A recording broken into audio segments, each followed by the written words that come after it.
శాంతి. తమ సంపూర్ణ జీవితాన్ని ప్రభు ప్రేమకై అర్పించి సమాజంలోని ప్రతి వర్గం వారికి నిస్వార్థంగా సేవ చేసేందుకు, వారిని ఆధ్యాత్మిక జ్ఞానులుగా, సహజ రాజయోగులుగా, దివ్యగుణ సంపన్నులుగా తయారు చేసేందుకు తమ పూర్తి జీవితాన్ని సమర్పించిన ఒక గొప్ప విద్వాంసుని జీవితంలోని కొన్ని అద్భుతమైన సందర్భాల గురించి ఈరోజు మనం విందాం. మరి పదండి, యజ్ఞానికి ఆదిరత్నమైన జగదీష్ అన్నయ్య గారి జీవితంలోని కొన్ని మరపురాని సంగతుల గురించి తెలుసుకుందాం. జగదీష్ అన్నయ్య గారు ఋషులు మునులకు ప్రసిద్ధమైన ముల్తానా పట్టణ పవిత్ర భూమిలో 1929 డిసెంబర్ 10వ తేదీన జన్మించారు. అధికారికంగా జగదీష్ అన్నయ్య గారి అసలు పేరు జగదీష్ చంద్ర హసీజా. ఇంట్లో అందరూ వారిని ఋషికేష్ అని పిలిచేవారు.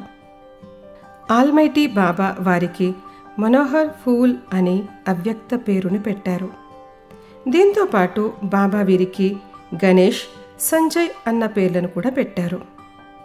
చిన్నతనం నుండే వీరికి ప్రభు మిలనం గురించి తపన ఉండేది. మనసులో వైరాగ్య భావనలు ఉండేవి. పరమాత్మ మిలనము మరియు ఆత్మిక స్వరూపంలో స్థితిలవ్వాలన్న కోరిక చాలా తీవ్రంగా ఉండేది. ఈ కారణంగా వారు సత్సంగాలకు, ధార్మిక సమ్మేళనాలకు, చర్చలకు హాజరవుతూ ఉండేవారు. మరియు మహాత్ములు, సాధువులు, పండితులు, యోగులతో కలుస్తుండేవారు. ఆధ్యాత్మికతలో వారికున్న సాటిలేని అభిరుచిని తృప్తిపరుచుకునేందుకై వారు భారతీయ దర్శనమును, వైదిక సంస్కృతి మరియు ప్రపంచంలోని విభిన్న ధర్మాలను చాలా లోతుగా అధ్యయనం చేశారు. 1952లో దివ్యజ్ఞాన సమాజంలో భాషణ చేసేందుకై బ్రహ్మకుమారి అక్కయ్య గారు వచ్చారు. ఆ సభలో జగదీష్ అన్నయ్య కూడా ఉన్నారు. ఈ ప్రోగ్రాం పూర్తయిన తర్వాత అన్నయ్య గారు సేవా కేంద్రం యొక్క అడ్రస్ మరియు ఏ సమయంలో రావాలి అన్న వాటిని గురించి అడిగారు. అక్కయ్యలు తెల్లవారుజామున 4 గంటలకి రమ్మని చెప్పారు. ఇంటికి వెళ్తే మరలా తెల్లవారి 4 గంటలకి చేరుకోలేనని ఆలోచించి అన్నయ్య అక్కడే ఒక చెట్టు కింద సైకిల్ను పెట్టి అక్కడే సమయాన్ని గడిపారు. తెల్లవారుజామున సరిగ్గా 4 గంటలకు మల్కాగంజ్ సేవా కేంద్రానికి చేరుకున్నారు. కొంచెదాది వారికి జ్ఞానాన్ని ఇచ్చేందుకు నిమిత్తులయ్యారు. అన్నయ్యకు జ్ఞానంపై ఎంతగా లగనం ఉండేదంటే చాలాసార్లు వారు ఉదయం 4 గంటల కంటే ముందే చేరుకునేవారు. సాయంకాలం కూడా క్లాస్కు వెళ్ళేవారు. క్లాస్ విని మరలా తమ నివాస స్థానానికి చేరుకునేసరికి రాత్రి 12 గంటలయ్యేది. హాస్టల్ గేట్లు మూసి ఉండేవి. అందుకని వారు కిటికీలో నుండి దూకి లోపలికి చేరుకునేవారు. మరలా తెల్లవారి క్లాస్కు వెళ్లేందుకు తయారైపోయేవారు. వారి రావటం పోవటం అంతా కిటికీ నుండే జరిగేది. వారు బ్రహ్మబాబాలోని పవిత్రతకు మరియు వారి నిరాడంబరమైనటువంటి జీవితానికి చాలా ఎక్కువగా ప్రభావితమయ్యారు. వీరికి చాలా లోతైన ఆధ్యాత్మిక అనుభవాలయ్యాయి. వారు లౌకికంలో ప్రొఫెసర్ ఉద్యోగం చేస్తుండేవారు. దాన్ని కూడా వదిలేసి మానవ సేవ కొరకై తమ జీవితాన్ని ఈ సంస్థకు సమర్పితం చేశారు. రాజయోగం లాంటి జటిలమైన గుహ్య విద్యపై చాలా లోతైన పరిశోధన చేశారు. విద్యాలయం యొక్క పూర్తి సాహిత్యాన్ని చాలా సరళమైన, సులభమైన, ఆసక్తిదాయకమైన విధానంలో తయారు చేసేందుకు వీరు నిమిత్తులయ్యారు. హిందీ, ఇంగ్లీష్, ఉర్దూ భాషల్లో రాజయోగము, మానవ విలువలు, ఆధ్యాత్మికత మరియు సమకాలీన విషయాలపై సుమారు 200 కంటే ఎక్కువ పుస్తకాలను రాశారు. 1953లో ఢిల్లీలో మొట్టమొదటి సేవా కేంద్రమైన కమలానగర్ సెంటర్ను తెరిచేందుకు నిమిత్తులయ్యారు. సదా త్యాగము, తపస్సులతో కూడిన సాధారణ జీవితం వీరిది. వీరు జ్ఞానంలోకి వచ్చినప్పుడు యజ్ఞంలో బెగ్గరీ పాత్ర నడుస్తుండేది. వీరు తమ కోసంగా ఎప్పుడూ ఎటువంటి సౌలభ్యాలను కోరుకోలేదు. కమలానగర్ సెంటర్లో వీరి గదిలో ఒక చిన్న మంచం ఉండేది. తినటం, రాయటం, నిద్రపోవటం మొదలైన పనులన్నీ ఆ మంచం పైనే చేస్తుండేవారు. సింధ్, హైదరాబాద్ నుండి తీసుకొచ్చిన ఆ కొన్ని బట్టలతోనే సర్దుకుపోయేవారు. వారి మాట్లాడే విధానం ఎలా ఉండేదంటే ఎవరితోనైనా తమ పనిని నెరవేర్చుకునేటట్లుగా చేసుకోగలిగేవారు. దృఢత మరియు యుక్తితో వారు ప్రతి కార్యాన్ని నెరవేర్చేవారు. వారు ఎప్పుడు బయటికి వెళ్ళినా తమతో సూది దారాన్ని కూడా తీసుకొని వెళ్ళేవారు. వారి కుర్తా కానీ పైజామా కానీ చినిగిపోయిన ఉంటే దారిలో వాటిని రిక్షాలో కూర్చుని కుట్టుకుంటూ ముందుకు వెళ్ళిపోయేవారు. ఎన్నింటితో పని జరుగుతుందో అన్నింటితోనే పని జరిపించాలి, యజ్ఞంలోని చిన్న వస్తువు కూడా వ్యర్థం కాకూడదు అని చెప్పేవారు. ఏవైనా కొనవలసిన వస్తువులు ఉన్నప్పుడు కానీ లేక కరపత్రాల ముద్రణ పని ఉన్నప్పుడు కానీ రిక్షా ఖర్చు కోసమని అక్కయ్యలు 2 అణాలు ఇచ్చి పంపించేవారు. కిరాయి డబ్బులు మిగిల్చాలనే ఉద్దేశంతో వారు కాలినడకన వచ్చేవారు. వస్తూ మార్గం మధ్యలో ఎవరికైనా జ్ఞానాన్ని వినిపించేవారు. స్నేహపూర్వకంగా మాట్లాడుతూ నడుచుకుంటూ వచ్చేవారు. ఇలా ఆ 2 అణాలు కూడా మిగిలించి తెచ్చేవారు. వారు సమయానికి చాలా మహత్వాన్నిచ్చేవారు. సమయ పాలనకు కట్టుబడి ఉండేవారు కూడా. గడిచిపోయిన సమయం మళ్ళీ ఎప్పటికీ తిరిగి రాదు. అది కూడా సంగమ సమయమైతే ఒక్కసారి వ్యర్థంగా పోయినట్లయితే కల్పకల్పము పోగొట్టుకోవలసి వస్తుంది అని అనేవారు. వారు అన్నింటినీ క్రమబద్ధంగా చేసేవారు. బాబా ఇంటికి ఎవరు వచ్చినా ఇక్కడ గౌరవప్రదంగా చూసుకుంటున్నారు అన్న భావన వారికి కలగాలని ప్రతి విషయం పైన శ్రద్ధ వహించేవారు. వారిని కలిసేందుకు ఎవరు వచ్చేది ఉన్నా అన్నయ్య గారు తమ అన్ని పనులు ఆపుకొని రాబోయే వారి కోసము టోలీ మొదలైనవి ఏర్పాటు చేసి అనుకున్న సమయానికంటే ముందే తయారై కూర్చునేవారు. చక్రధారి దీది జగదీష్ అన్నయ్యతో పాటు సుమారుగా 40 సంవత్సరాలు కలిసి ఉన్నారు. దీది అన్నయ్య గురించి మాట్లాడుతూ ఇలా చెప్పారు. ఏదైనా మీటింగ్కు వెళ్ళేది ఉంటే వారు సమయానికి ముందే చేరుకునేవారు. ఇతరుల కారణంగా మీరు మీ సంస్కారాలని పాడు చేసుకోవద్దు అని చెప్పేవారు. వారి పనులన్నీ ఎప్పుడూ చాలా క్రమబద్ధంగా సరిగ్గా ఉండేవి. పరిస్థితులు ఎలా ఉన్నా, ఆరోగ్యం ఎలా ఉన్నా తమ దినచర్యను మాత్రం మార్చుకునేవారు కాదు. అనంతమైన సేవల్లో వారు ఎల్లప్పుడూ అలసట లేని వారిగా ఉండేవారు. ఆ రోజుల్లోని సంగతి. జగదీష్ అన్నయ్య ఆరోగ్యం సరిగ్గా లేదు. ఆ సమయంలో ఢిల్లీలోని ప్రగతి మైదానంలో ప్రోగ్రాం చేసేది ఉంది. ఆ ప్రోగ్రాంలో బ్రహ్మకుమారిలకు కేవలం 8 స్టాల్స్ పెట్టేందుకు మాత్రమే అనుమతి లభించింది.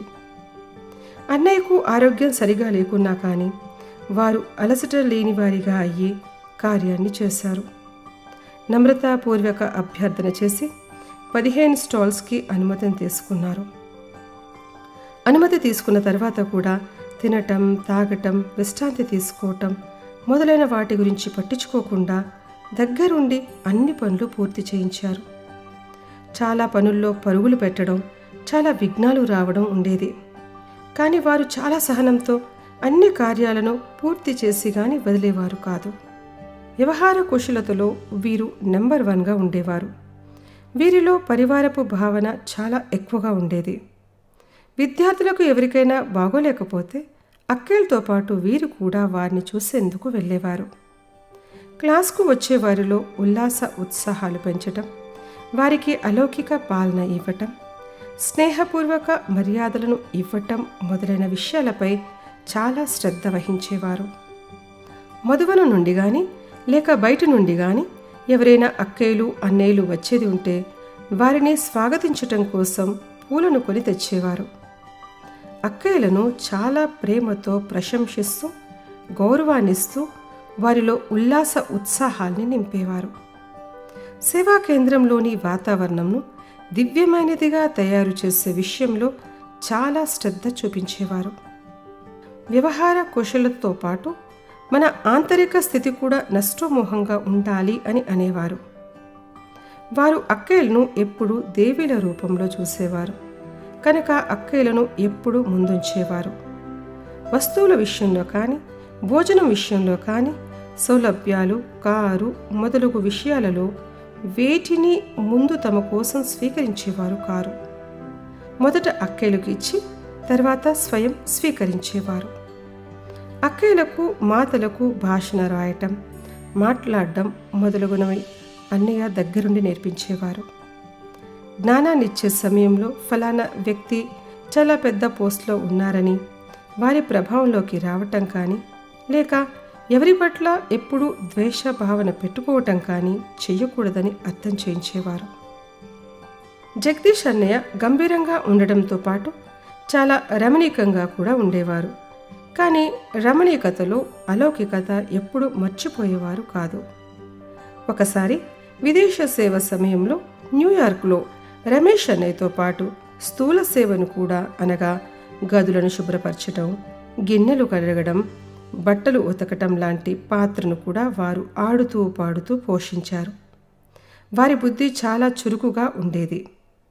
భాషణ రాయించే సమయంలో మధ్యలో ఎవరి ఫోనైనా వచ్చినట్లయితే ఆ ఫోన్లో మాట్లాడి తర్వాత ఎక్కడైతే రాయించటం ఆపారో మళ్ళీ అక్కడి నుండి రాయించడం ప్రారంభించేవారు. ముందు ఏం రాయించానో చెప్పు అని ఎప్పుడూ అడిగేవారు కాదు. వారి బుద్ధి ఎంత స్పష్టంగా మరియు నిండుగా ఉండేదంటే ఎప్పుడైనా ఏ పాయింట్ పైనైనా చాలా సహజంగా చర్చించేవారు. గణిత శాస్త్రజ్ఞులు, జీవశాస్త్రజ్ఞులు, మనోవైజ్ఞానికులు లేక ఇంకేదైనా విషయం గురించి తెలిపేవారినైనా వీరు జ్ఞానంతో చాలా సరళతతో ప్రభావితం చేసేవారు. వారు ప్రతి విషయంను చాలా లోతుగా అధ్యయనం చేసి ఉండవచ్చని అనిపిస్తుంది. వారు జ్ఞానంలోని గుహ్య విషయాలను చాలా స్పష్టంగా, సరళంగా అర్థం చేయించేవారు. వారు చాలా దూరదృష్టి కలవారు. అన్నయ్య గారి బుద్ధి ఎంత తీక్షణంగా ఉండేదంటే రాబోయే విఘ్నాలను ముందే పసిగట్టేవారు. ఒకసారి ట్రాఫిక్ హర్తాల్ జరగనుందన్న సమాచారం వచ్చింది. కొంతమంది విదేశీ అన్నయ్యలు, అక్కేలు ఢిల్లీ నుండి రైల్లో ఆబూకి వెళ్లేది ఉంది. అన్నయ్య గారు తమ దూరదృష్టి బుద్ధితో పరిశీలించి ముందుగానే బస్లో వెళ్లేందుకు లిఖితపూర్వకంగా అనుమతిని తీసుకున్నారు. దానివలన విదేశీ అన్నయ్యలు, అక్కేలు అందరూ సరైన సమయానికి బస్లో రైల్వే స్టేషన్కి చేరుకోగలిగారు. జగదీష్ అన్నయ్య గారికి యజ్ఞంలో చాలా విశిష్ట స్థానం ఉండేది. వారు జ్ఞానామృతం, వరల్డ్ రెన్యువల్ మరియు ప్యూరిటీ మ్యాగజైన్లకు ప్రధాన సంపాదకునిగా ఉండేవారు. యజ్ఞంలో ముఖ్య ప్రతినిధిగా ఉండేవారు. యజ్ఞంలో అనేక నూతన ప్రణాళికలను తయారు చేసి వాటికి ప్రాక్టికల్ స్వరూపం కూడా ఇచ్చేవారు. యజ్ఞ సేవలకు వారు పునాది వంటివారు. సమాజంలోని విభిన్న వర్గాల వారి సేవల కొరకు అనేక వింగ్స్ను తయారు చేసి వాటిని చాలా సుందరమైన రూపంలో నిర్వహించారు కూడా. వారు మొదటి విదేశీ సేవలకి కూడా నిమిత్తమయ్యారు.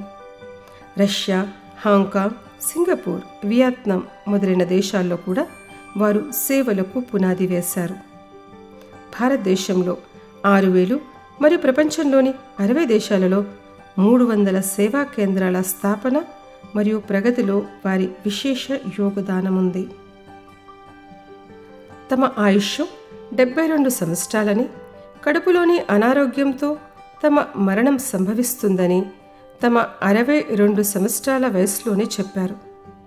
వెళ్ళిపోయే 5 సంవత్సరాల ముందు నుండే వీరు తమ వాటన్నింటినీ కూడా సర్దుకోవడం ప్రారంభించారు. వీరికి 2 సంకల్పాలు ఉండేవి. 1, నేను బాబా వద్దకు వెళ్ళాలి. 2, హాస్పిటల్కి వెళ్ళకూడదు. బాబా వీరి 2 సంకల్పాలని పూర్తి చేశారు. చాలా అనారోగ్యంతో ఉన్నా కూడా బాబా నా స్నేహితుడు, వారు నాకు బాధను కలిగించరు అన్న గ్యారంటీ ఉంది అని చెప్పేవారు. ఇంతగా నిశ్చయ బుద్ధి ఉండేది. కఠినమైన కర్మభోగపు పరీక్ష ఎదురుగా ఉన్నా కూడా వీరు సదా కర్మయోగిగా అయ్యి సేవల్లో తత్పరులై ఉండేవారు. ఆదరణీయ జగదీష్ అన్నయ్య మే 12, 2001లో రాత్రి సుమారు 8 గంటల సమయంలో పాండవ భవనంలోని సుఖధామంలో తమ పార్థవ శరీరాన్ని వదిలి సంపూర్ణ స్థితిని ప్రాప్తి చేసుకున్నారు. మరియు ఈశ్వరీయ సేవలకు నూతన దిశను ఇచ్చేందుకై అడ్వాన్స్ పార్టీలో స్థానాన్ని తీసుకున్నారు. బ్రహ్మబాబాను ఫాలో చేయటంలో నెంబర్ 1గా ఉండేవారు మరియు సమస్త బ్రాహ్మణ పరివారానికి ఒక ఆదర్శ ఉదాహరణగా అయ్యి నిలిచారు. అటువంటి మహా వ్యక్తిత్వానికి మా స్నేహపూర్వక శ్రద్ధాంజలిని సమర్పిస్తున్నాం. ఓం శాంతి.